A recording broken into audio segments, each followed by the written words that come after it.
an electron in hydrogen atom jumps from first excited state. Kulkarni, first excited state म्हणजे N किती आलं? First excited म्हणजे एक जास्त, N2 to ground state, but त्याला आपण एम म्हणतोय आणि दिस इज एन, ग्राउंड 1 आलं. What is percentage change in the speed of electron? What is percentage change in the speed of electron? हे असं विचारलंय. काय ऑप्शन आलं? थर्ड. बघूया, चेक करूया.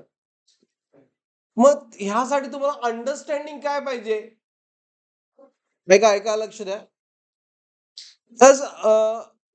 वेलॉसिटी तर चेंज होते, मग velocity is inversely proportional to what?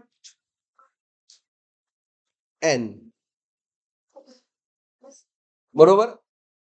आणि आपल्याला फाईंड काय करायचं आहे?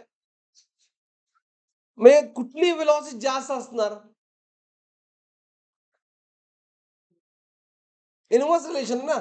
म्हणजे V1 is more than V2, हे बरोबर आहे का माझं स्टेटमेंट? निकम. मग change in percentage change in velocity म्हणजे काय? V1 minus V2 bye V1 into 100 हे फाइंड करायला पाहिजे असं मला वाटतं. We have to find out this. Clear? Understood? हा. मग V1 किती आहे? आपण V ऍज्युम करूया. हे काल सगळ्यांना काय फाइंड करायचं आहे? मग V1 मी V ऍज्युम केलं for N1 and V2 find करायचं आहे इन टर्म ऑफ V, त्यासाठी N2 2N. मग V2 bye V1 inverse relation N2 N1 N2 म्हणा best way, N2 by N1 bye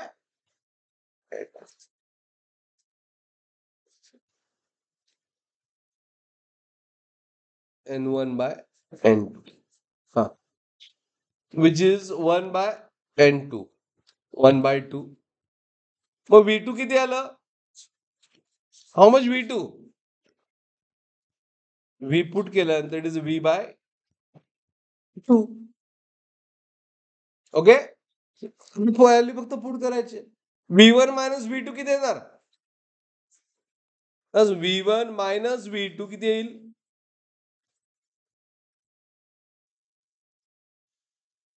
V minus V by 2 म्हणजे किती येणार? V by 2. म्हणजे answer काय यायला पाहिजे? 50%. Nothing but option. Is it clear? Option B ना.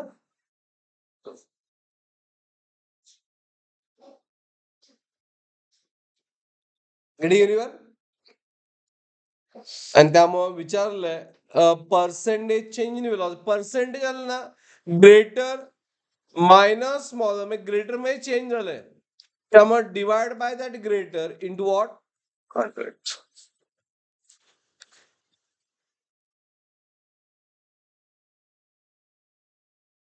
So it is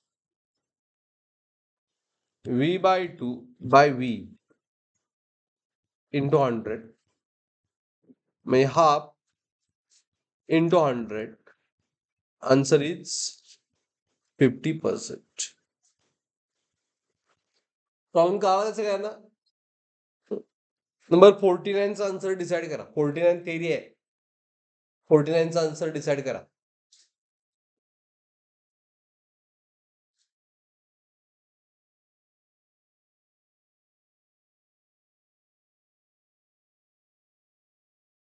झाला सगळ्यांचा प्रॉब्लेम? एव्हरीवन?